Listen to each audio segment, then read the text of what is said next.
Good. Hey, Michael, how are you? Hey Jeff, how you doing today? Doing awesome. Thank you for joining me on Indispensable Appraisers podcast. Appreciate being here. Thank you. Cool. Who is Michael Hobbs? What do you do? Why are you so cool? Tell me about your hair. Oh, What's you're going on welcome. with Michael? Oh, you're very welcome, Jeff. I'd love to tell you that this hair is real, but that's another story. I just thank my mom and my grandfather for that. I had no control over this. But yeah, for me, I've been in the valuation profession in one degree or another for almost 30 years. And I own and operate an appraisal firm, do a lot of growth coaching for high performance entrepreneurs that are looking to double their business in half the time. And, I have some free time. I invite really intriguing peers to join a podcast and just share their professional journeys. So it's just a way to give back to the industry. Nice, nice. Well, first question is, as an industry, Mhm. broadly, how is the valuation space? What are we winning at? I have to tell you that the thing that got me into the profession like 30 years ago, was valuation. I mean, we're actually winning at what we're supposed to be doing, and that is valuing properties. My experience was peaked by some of us are old enough to remember there used to be infomercials on TV before there was cable, and then there was early cable, and then there was late night. There was a guy named Carlton Sheets, and he had a program called No Money Down. Some people will know that well. They'll remember that distinguished figure in front of that exclusive and expensive car. And that was my first exposure as a teenager. And that didn't go anywhere. But fast forward a number of years after university, I relocated to Chicago, where I still live today. And the early guidance I got was, hey, you should buy a three flat, which otherwise known as a triplex in certain parts of the country. But it was a 3 unit apartment building, live in one and rent out the other units. And so I did. Because of my financial background and some stuff I studied at school, I was pretty good with numbers. And then I got introduced through acquiring, buying a home and then buying another place, people called appraisers. And what I've consistently found, what enticed me then and continues to engage me to these days, is that people who know valuation, they really know how to value properties. And a lot of people, they do appraisal, but there are people that really know how to value things. And those people are like magicians in the best of ways. I mean, they can create value out of seeming distress, whether it's value add, whether it's adaptive reuse, whether it is redesigning an existing building for a total different monetization that results in both benefit and value. So I continue to think that's something that the profession does, and I'd love to see it continue to do it even better, because I've always been amazed, Jeff, that real estate appraisers aren't the wealthiest people in the real estate world. I look at it, I'm like, what do they do well?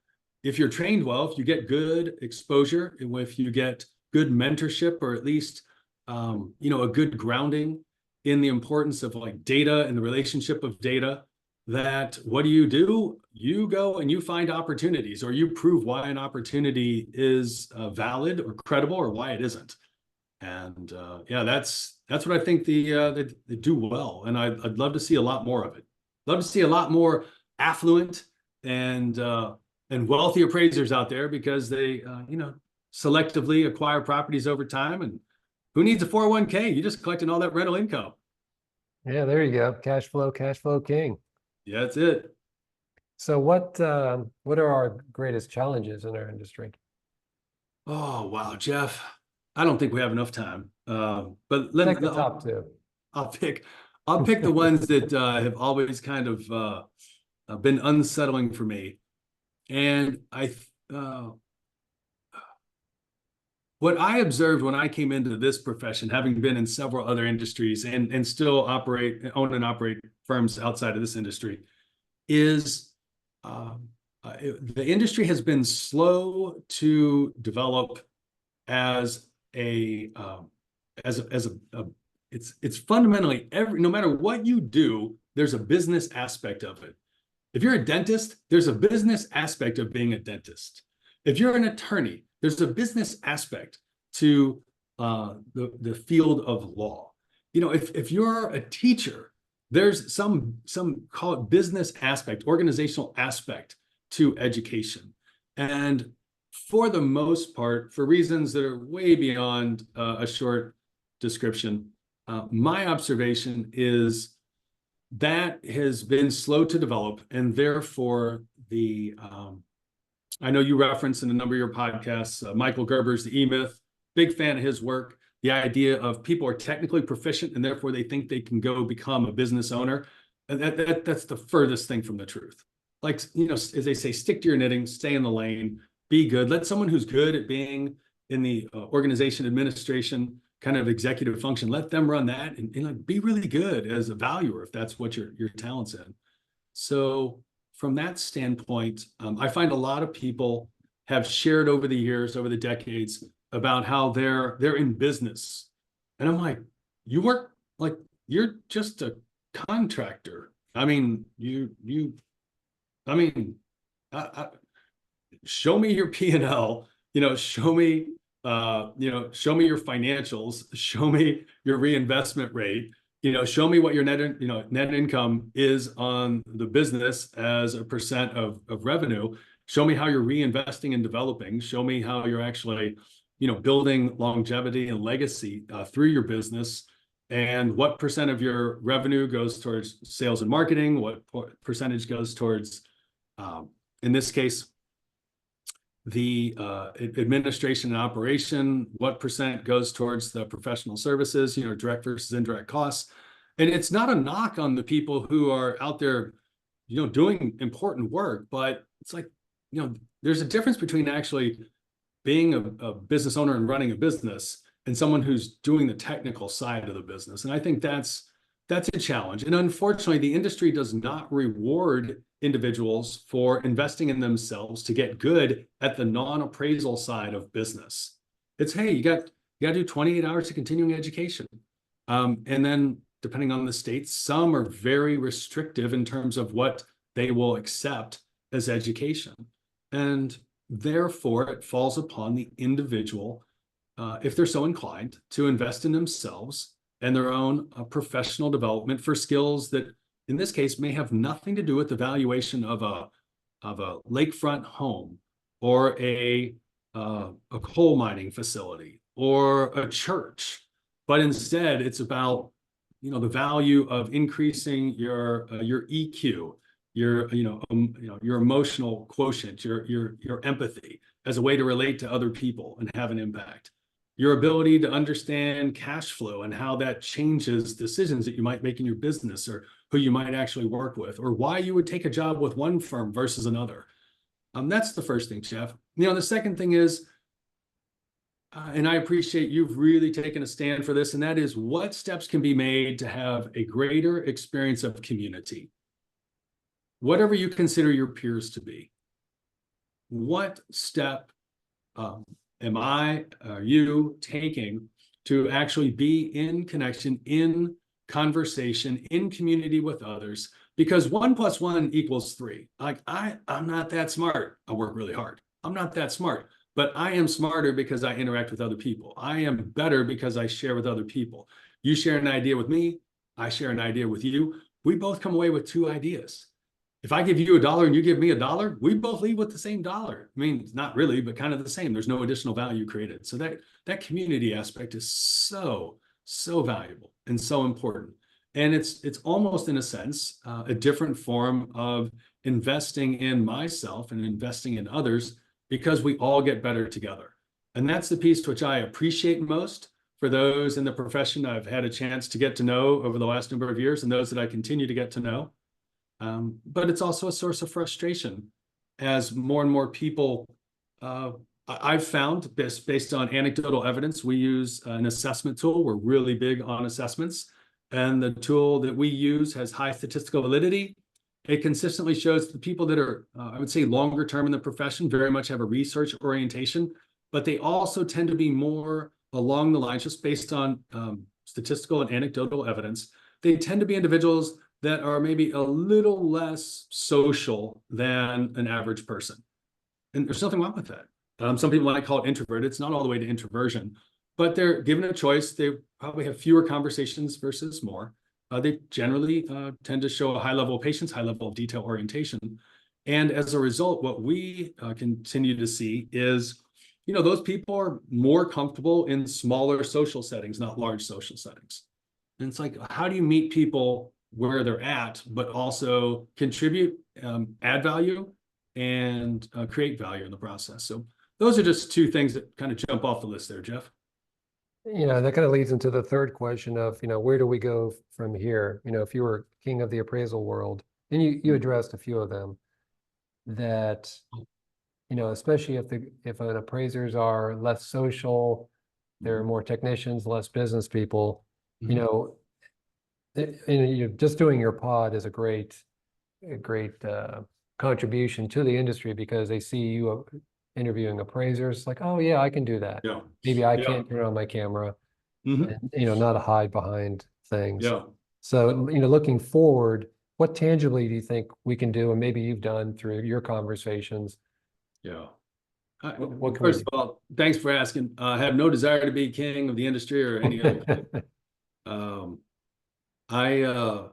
I think a recent conversation you had, which I fully agree with, and I think a few people are doing a really good job of this. I sadly don't think enough people are, and that is, it's elevating the not just the importance, but the impact of the work that people in this profession do. And it truly, it sounds humorous to say it, but the value of the valuation work that they do.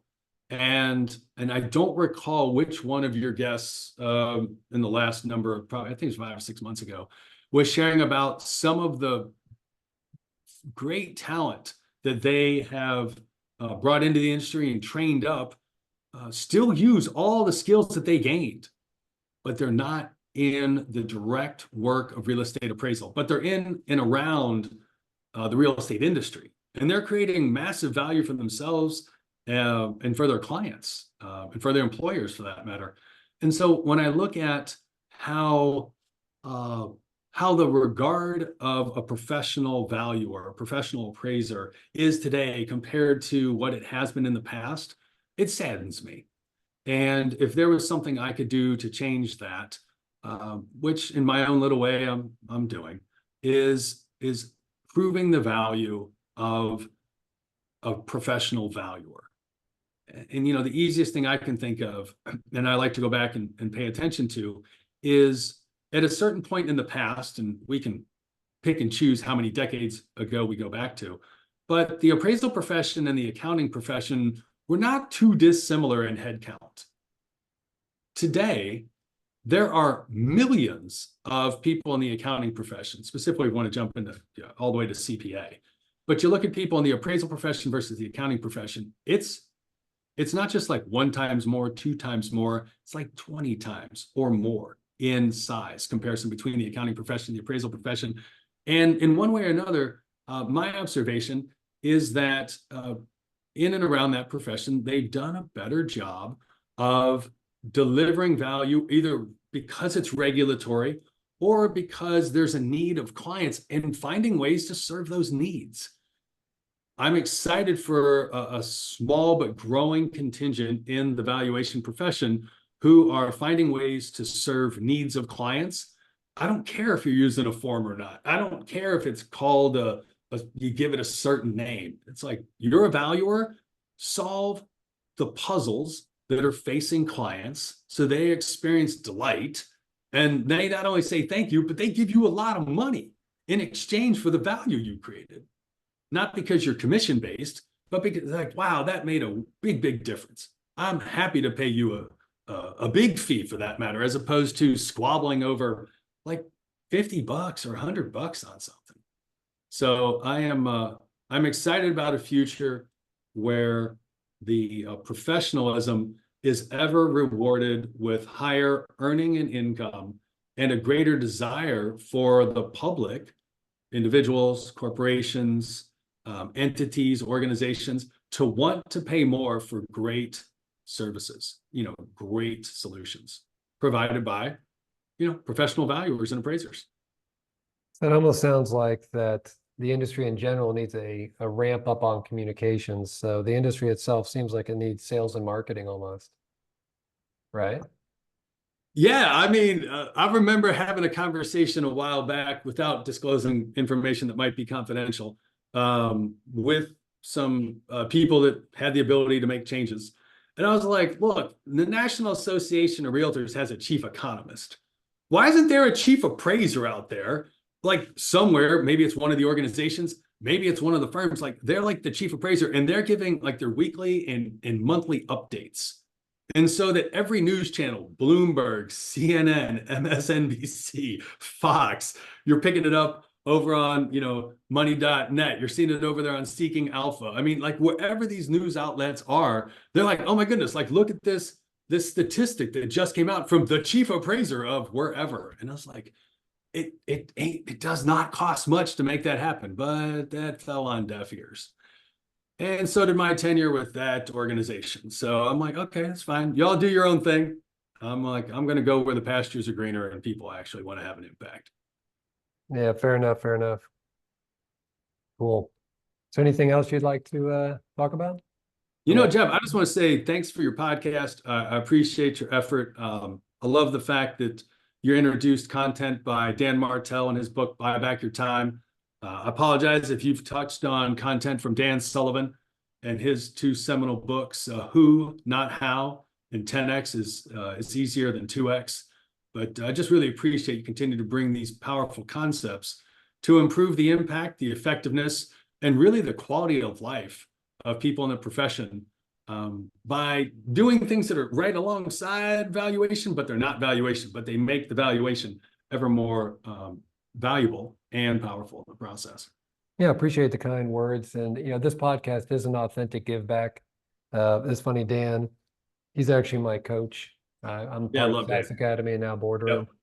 Yep. And when I hear, to your point, and it sounds like you actually teach entrepreneur how to grow your business, that I'm learning that on, the Realwired, the software side.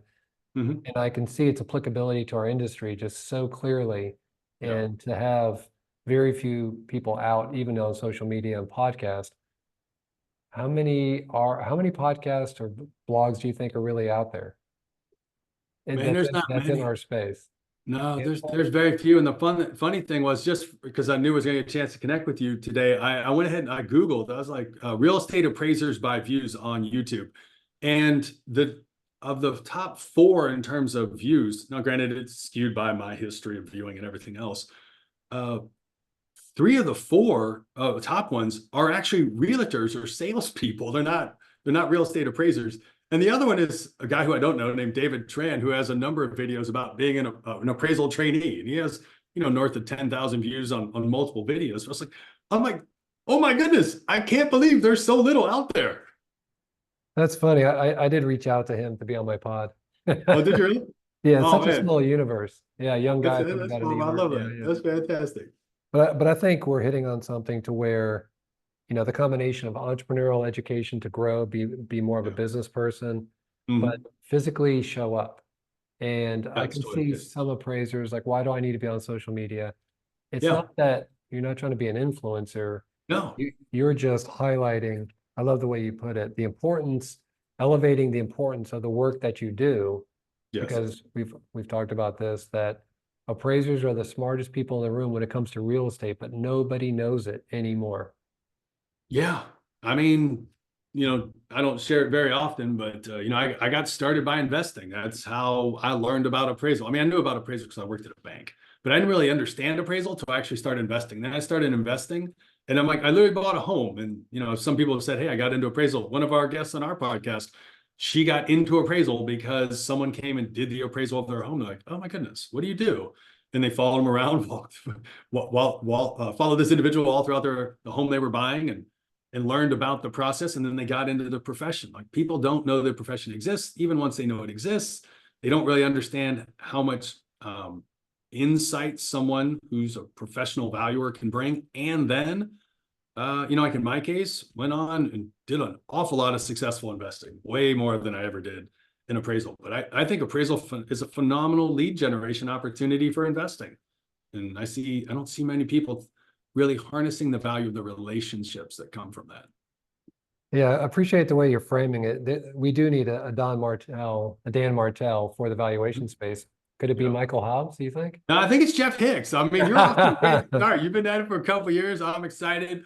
I mean, like Dan Martell, you're a great physical specimen that's always working out and taking care of yourself. I hope one day just to be able to get on the train. Cool. Well, Michael, thank you for your time today. I appreciate it. Jeff, thanks for having me. I appreciate it. Have a great day. You too. Bye-bye.